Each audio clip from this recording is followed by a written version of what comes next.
Hey everyone, today I want to talk a little bit about my chronic health issues and not only potentially help people who are in my situation or a similar situation, but also kind of explain why my content might be a little bit slow to come out sometimes, or why I might seem kind of exhausted in certain videos, or maybe, look a little bit down. That is because I've been dealing with a lot of chronic health problems. It is making pushing out content significantly more challenging for me. I do want to also preface this video by saying I am not a medical professional, so anything that I say, that has worked for me to help kind of reduce symptoms may not work for you if you have the same conditions that I do. I also don't want to specifically advocate for people in my position to go out and ride roller coasters and do the things that I do, because sometimes doing that can kind of aggravate some of my symptoms. But I know that I'm at a point, and I know my own body. I know I'm in a place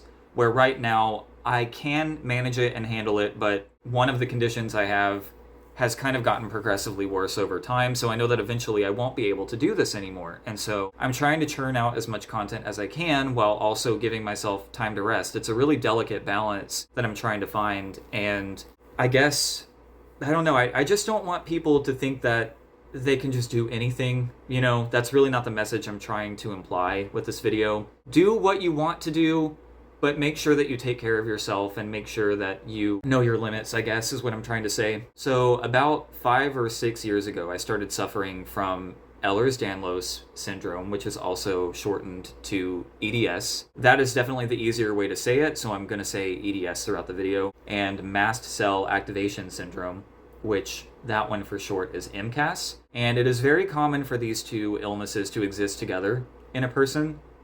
And they can be brought on by trauma.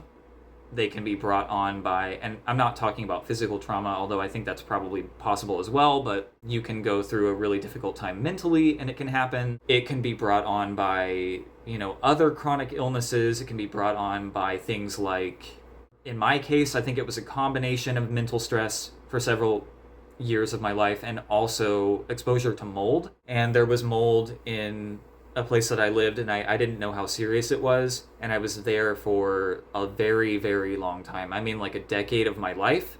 So I do think that in part led to my body responding to things now the way that it does. So with Ehlers-Danlos, this is sort of a condition where your connective tissue can be really out of whack. In my case, it seems like my connective tissue is really working a lot harder to keep everything together, so I have a lot of chronic pain.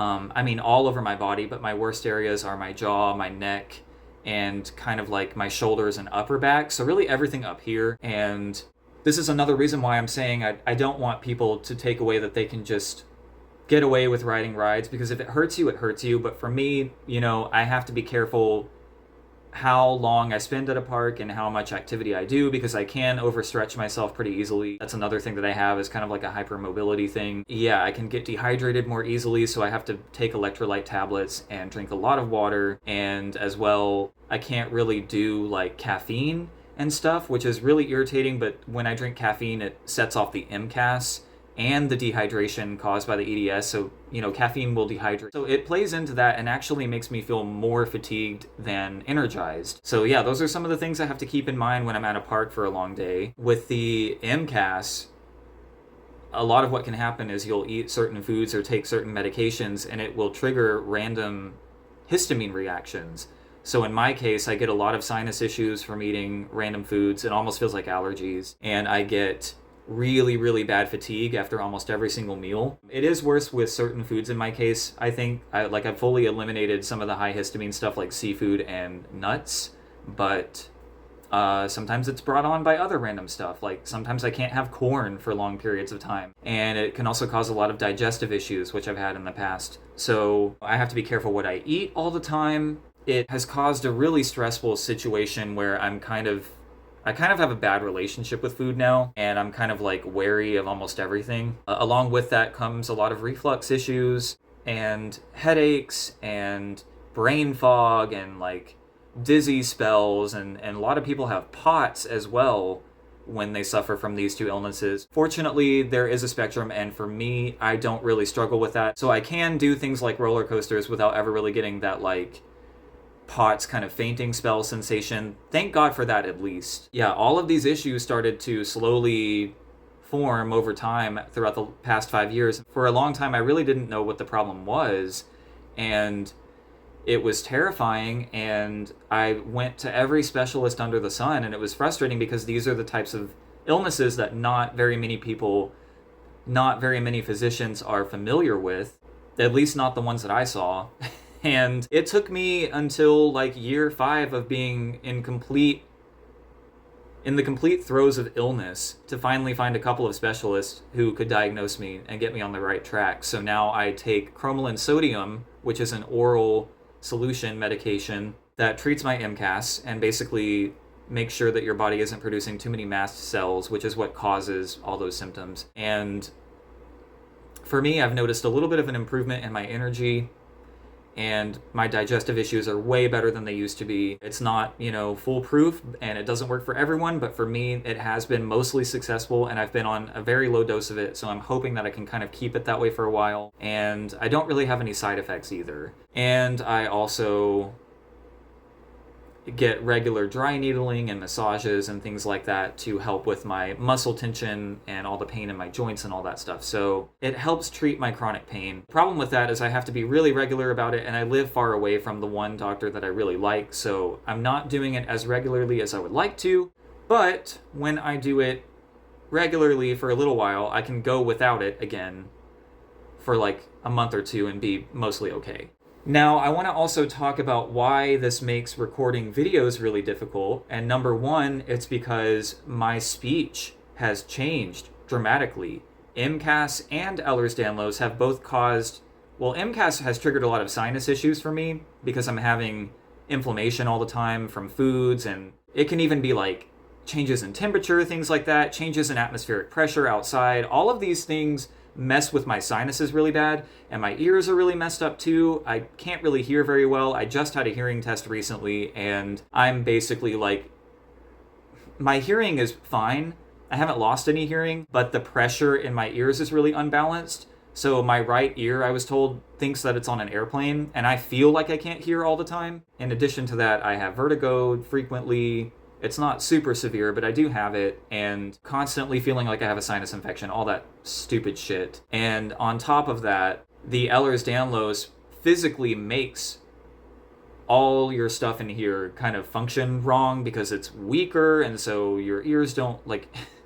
It's hard to explain what I'm trying to say. Your eustachian tubes basically are kind of like floppy compared to a normal person's, so they're weak and they don't really open and close correctly. So I have all kinds of issues going on with that, and I'm really sensitive to cold and overcast days because the barometric pressure is generally lower when it's cloudy outside, so that really affects me when it changes, and the cold kind of makes my chronic pain worse and all of that. So if I film a vlog on a cold and overcast day, I'm going to seem more low energy. And when I'm recording audio for a video and I'm having these issues going on, along with the horrible TMJ issues I've had with my jaw and all the pain I have here and the tightness, I struggle to speak clearly now.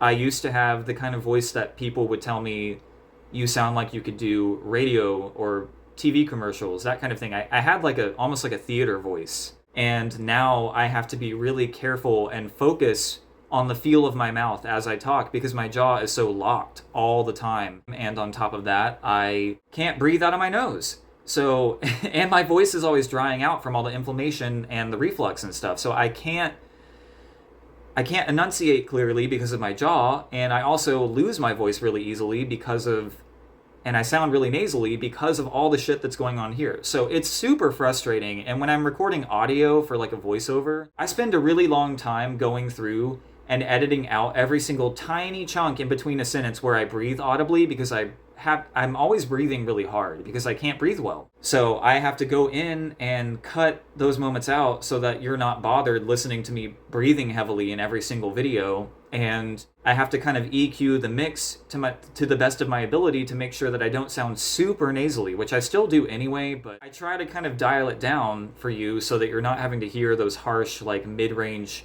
high-mid frequencies. And yeah, it's just It's absolutely one of the most frustrating things I've been through, and my energy levels are just really low compared to the average person as is. But for me, this is something that I'm really, really passionate about right now, and I want to get it done before I feel like I can't do it anymore. And yeah, I hope that if you're going through something similar, you feel inspired to sort of just, know that you're, first of all, not alone, but that you can find a support system, and to some degree, you should be able to find some kind of hobby or some kind of passion that you can still enjoy. And I know that this one is probably temporary for me. That's about going to do it. I have some interesting plans that may be coming up pretty soon. Not sure if I'm going to be able to manage it, but I have a pretty spicy trip planned. And yeah, stay tuned. If you're somebody who has already been watching me, I appreciate that more than you know. It's really, really difficult to get the algorithm to pick up your videos, especially when you're a creator like me who doesn't even have a good camera yet or good audio equipment.